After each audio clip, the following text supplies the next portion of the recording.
416। میرے ساتھ ہیں جناب فیاض ویلانہ صاحب، اور فیاض ویلانہ صاحب آج کے پروگرام کو شیئر کریں۔ ویلانہ صاحب، ہمارے شہر میں جناب منظر صاحب ہیں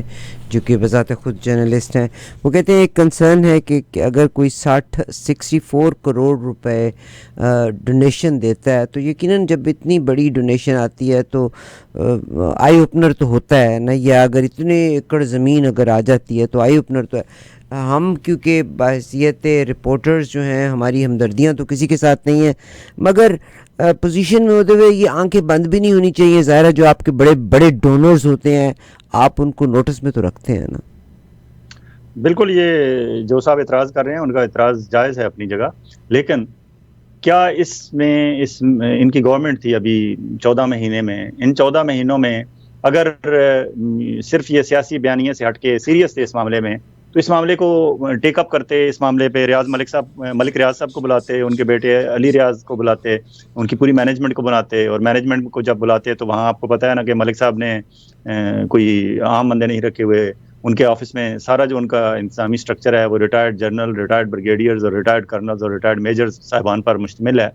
تو ان کی ساری مینجمنٹ کو بلاتے، ان سے انٹرویو کرتے، ان کی تفتیش کرتے، ایف آئی اے کو کیس دیتے، اینٹی کرپشن والوں کو کیس دیتے، اور ان سے پوچھتے کہ یہ آپ نے کیا کیا ہے، اور عمران خان صاحب کو بھی بلاتے، اور باقی جو القادر یونیورسٹی کے بورڈ آف ڈائریکٹرز پہ لوگ ہیں انہیں بھی بلاتے، تحقیقات کرتے، پوچھتے۔ اب وہاں جہاں یہ القادر یونیورسٹی بنی ہے، پتہ نہیں آپ وہاں گئے ہیں یا جو صاحب اعتراض کر رہے ہیں وہاں گئے ہیں کہ نہیں، میرا چکوال سے تعلق ہے، اور جیلم اور چکوال کبھی ایک ڈسٹرکٹ ہوتا تھا۔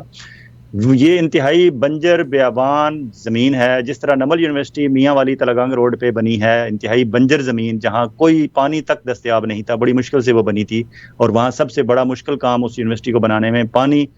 فراہم کرنا، کیونکہ کنسٹرکشن میں پانی یوز ہوتا ہے۔ یہاں بھی یہ القادر یونیورسٹی جہاں بن رہی ہے، یہ قلعہ روہتاس کے پاس بالکل پہاڑی علاقہ ہے،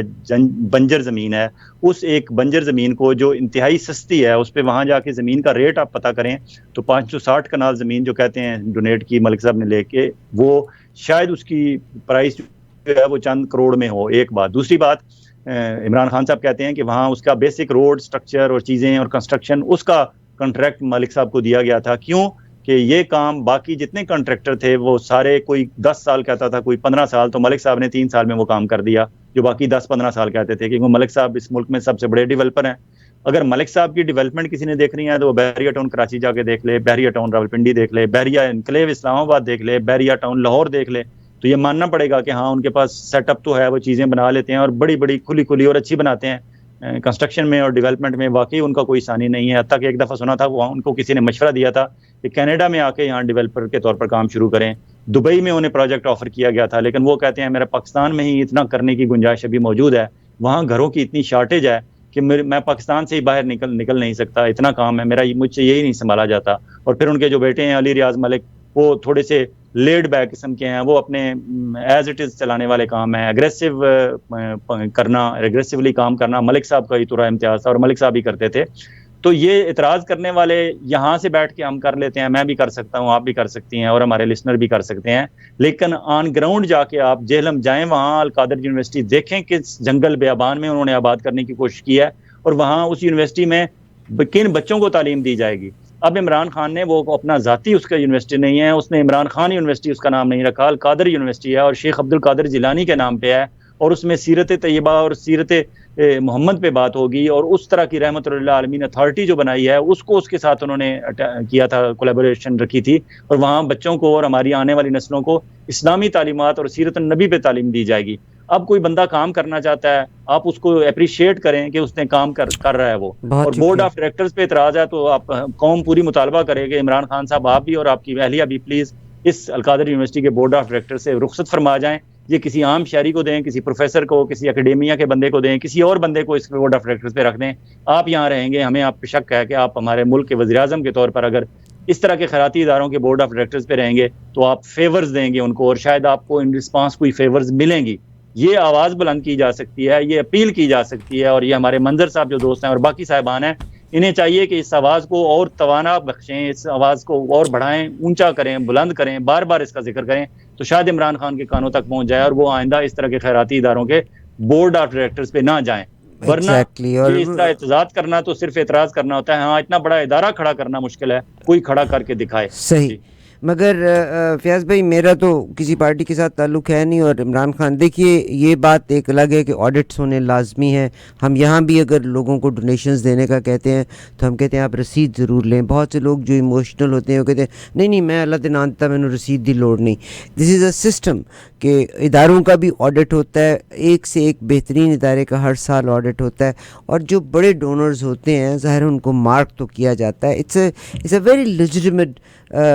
ہے. ظاہر ہے کہ پتہ ہونا چاہیے کہ کون. مطالبہ ٹھیک ہے ان کا, مطالبہ بالکل ٹھیک ہے. ادارے ہوتے ہیں نا فار ایگزامپل, اس میں اس طرح اوپر جو نام ہوتا ہے چاہے عمران خان کا نام ہو یا ایدی صاحب کا یا اور جو لوگ انصار برنی یا جو بھی اس طرح کے کام ویلفیئر کے فلنتھراپک کام کرتے ہیں, ان کا نام صرف اوپر اس لوگوں کی ڈونرز کی اس تسلی اور تشفی کے لیے ہوتا ہے کہ ہاں یہ اوپر بندہ بیٹھا ہوا ہے ہمارے بورڈ آف ٹرسٹیز کا یہ اور یا بورڈ آف گورنرز کا یہ ہیڈ ہے, اسی کے نام پہ لوگ پیسے دیتے ہیں. ورنہ اعتبار والے ہم اگر اور 3 نام میں نے لیے ہیں اس کے بعد چوتھا نام مجھے سوچنا پڑا ہے کہ چوتھا نام میں کون سا لوں. اگر ہم نے 25 کروڑ کی آبادی میں اس طرح کے کوئی 25 30 50 100 بندے ہم نے پیدا کیے ہوتے تو ہم عمران خان صاحب کو کہہ سکتے تھے کہ جناب آپ شوکت خانم کے بورڈ آف گورنر سے بھی اپنے نام نکالیں, آپ اپنا نمل کے بورڈ آف گورنر سے نام نکالنے کی بات نہیں ہو رہی, نام نکالنے کی بات نہیں ہو رہی. بات ہو رہی تھی جو بڑے ڈونرز ہوتے ہیں وہ ایک دم سے مطلب آئی برو ریز تو ہوتی ہے نا کہ اچھا اتنا اچھا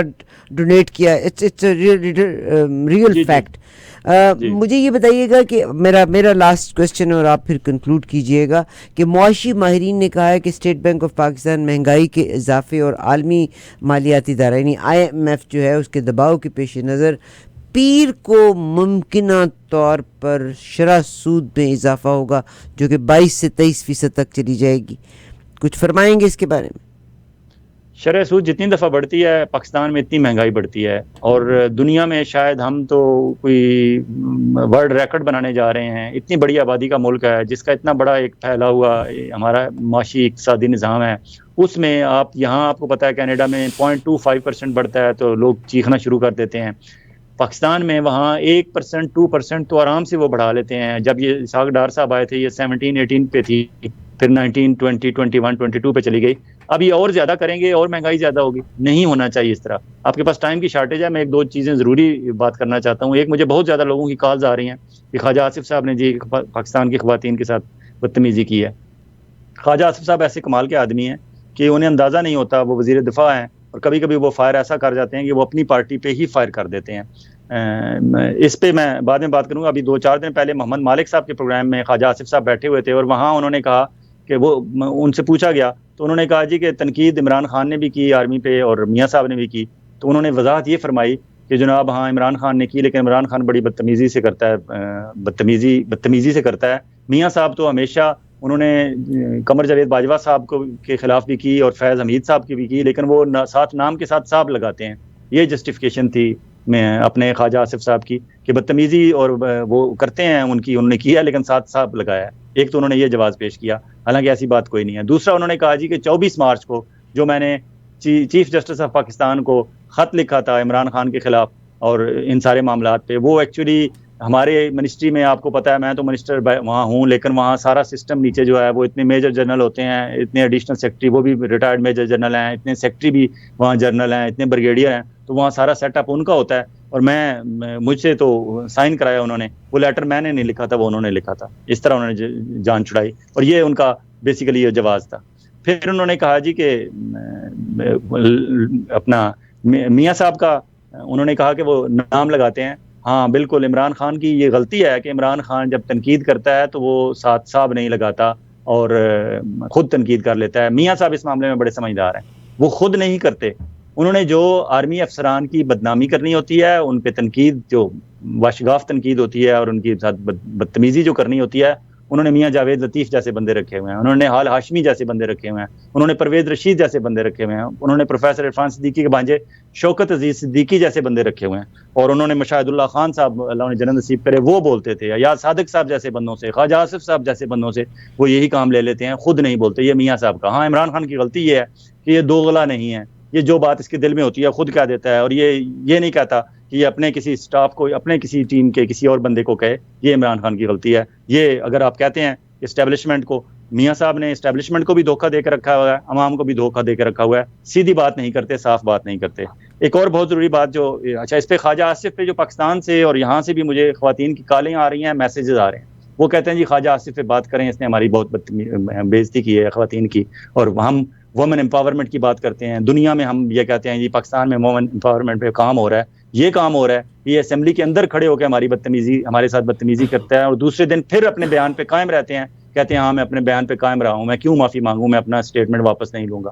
تو میری گزارش ہے ان ساری بہنوں بھابھیوں اور خواتین کے ساتھ, معزز خواتین کے ساتھ, کہ آپ جتنا غصہ آپ میں ہے میں شاید اتنا ایکسپریس ہی نہیں کر سکتا, چاہوں بھی تو نہیں کہہ سکتا, کیونکہ میں سمجھ نہیں آتی کہ جتنا غصہ آپ کا ہے. میری آپ سے درخواست ہے کہ جس خاتون کو خواجہ آصف صاحب کی یہ حرکت بری لگی ہے وہ 1 منٹ کا میسج ہمارے دیے ہوئے ٹیلی فون نمبر پر ریکارڈ کرا دیں, لیکن آپ خیال رکھیے گا کہ خواجہ آصف صاحب تک میسج اس قابل ہو کہ میں اسے آن ایئر کر سکوں. آپ خواجہ آصف کے خلاف پاکستان بھر کی اور پاکستان سے باہر رہنے والی اوورسیز پاکستانی خواتین جو خواجہ آصف کے بارے میں کہنا چاہتی ہیں کہ انہوں نے خواتین کے ساتھ جو بدتمیزی کی ہے, خواتین کے بارے میں جو انہوں نے غلط الفاظ بولے ہیں, اس پہ جو آپ اپنے غصے کا اظہار کرنا چاہتے ہیں, اس دیے ہوئے ٹیلی فون نمبر پہ 1 منٹ کے اندر اندر اپنا میسج ریکارڈ کرا دیں, ہم اسے آن ایئر کر دیں گے. ایک تو بات. دوسرا, اسلام آباد میں جو سول جج کا معاملہ ہے,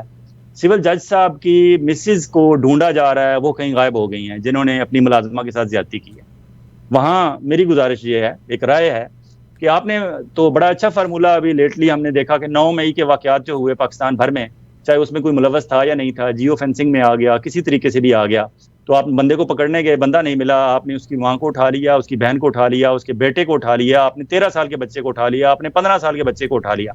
کراچی سے لے کر پشاور تک اور لاہور اور ہر جگہ جہاں جہاں آپ کو 9 مئی کا کوئی معاملہ تھا, آپ نے بندہ نہیں ملا, آپ اس کے گھر والے اٹھا لیے. تو اب مسز نہیں مل رہی سول جج صاحب کی, تو اسی فارمولے کے تحت آپ سول جج صاحب کو اٹھا لیں, انشاءاللہ شام تک ان کی مسز پہنچ جائے گی اور وہ اپنا بیان دے دے گی, شامل تفتیش ہو جائے گی اور بتائے گی کہ اس نے ملازمہ پہ کس طرح ظلم ستم ڈھائے. تو فارمولہ ایکول, ذرا لیول پلینگ فیلڈ کریں نا سول جج صاحب کے لیے بھی, انہوں نے بھی تو زیادتی کی ہے. ایک اور بات جو ضروری پاکستان میں 9 مئی کے تناظر میں انہوں نے کیا کہ انہوں نے ایک نو فلائی لسٹ بنائی ہوئی ہے. اس نو فلائی لسٹ کے تحت یہ پی ٹی آئی کے لوگوں کو پاکستان سے باہر نکلنے پہ روک رہے ہیں. کچھ لوگ مکمکا کر کے, دے دلا کے, اوپر سے پریشر ڈلوا کے, کہیں سے اپنے مقتدر حلقوں سے اور ملٹری اسٹیبلشمنٹ کے لوگوں سے کالیں کروا کے باہر نکل رہے ہیں اور باہر آ رہے ہیں. لیکن پاکستان کے اندر نو فلائی لسٹ ایک موجود ہے. اس نو فلائی لسٹ کے تناظر میں لوگوں کو تنگ بھی کیا جا رہا ہے اور یہاں سے جانے والوں کو بھی روکا جا رہا ہے. حتیٰ کہ حج سے کچھ لوگ واپس گئے ہیں, انہیں ایئرپورٹ سے پکڑ لیا گیا کہ جی آپ کا نام اس جیو فینسنگ میں آیا ہوا ہے, آپ کا فون وہاں یوز ہوا ہے, کیونکہ وہ تو حج پہ گئے ہوئے تھے. پیچھے کئی سمیں ہوتی ہیں لوگوں کی, کچھ لوگ تو سم ساتھ لے کے نہیں جاتے کہ وہاں سے لوکل سم لیں گے اگر ضرورت ہوگی تو, ادروائز تو ہم اللہ کی عبادت کرنے جا رہے ہیں, فوکس کریں گے اپنی عبادت پہ. تو واپس آئے تو انہوں نے کہا جی نہیں آپ کا فون نمبر جیو فینسنگ میں آ گیا ہے. ایئرپورٹ سے لوگوں کو پکڑ لیا گیا اور بعد میں لوگوں نے بڑی مشکل سے وہاں سے جان چھڑائی. تو پی ٹی آئی کے لوگوں کے تناظر میں ہر بندے کو تنگ کیا جا رہا ہے. یہ نو فلائی لسٹ 14 اگست تک, 12 اگست جب آپ کی حکومت چلی جائے گی پھر دیکھتے ہیں کہ اس نو فلائی لسٹ کا کیا ہوتا ہے. ہاں طاقتور حلقے جو باثر ہیں وہ آج بھی, فار ایگزامپل ایک جنرل وڑائچ, ریٹائرڈ جنرل صاحب تھے وڑائچ صاحب, میں پورا نام نہیں لیتا ان کا, مرحوم, ان کے بیٹے انتہائی ایکٹیو پی ٹی آئی کے ایک ورکر تھے, وہ اسی جیو فینسنگ میں آ گئے, اسی نو فلائی لسٹ میں آ گئے, لیکن وہ دبئی پہنچ چکے ہیں اوپر کے حکم سے. اگر اوپر کا حکم ایک ریٹائرڈ جنرل صاحب کے بیٹے کے لیے ہے تو پھر اوپر کا حکم کہیں اور بھی ہو سکتا ہے. یہ پک اینڈ چوز کا جو سلسلہ ہے یہ زیادہ دن نہیں چلے گا. جی بہت شکریہ جناب فیاض ویلانہ صاحب, میرے ساتھ رہے, اور انشاءاللہ اگر تو کوئی مسئلہ ہوا تو انشاءاللہ کل ہم بات کر لیں گے, ورنہ every Tuesday and every Thursday کو ہمارے ساتھ ہوا کرتے ہیں جناب فیاض ویلانہ صاحب. Stay tuned. ہم آپ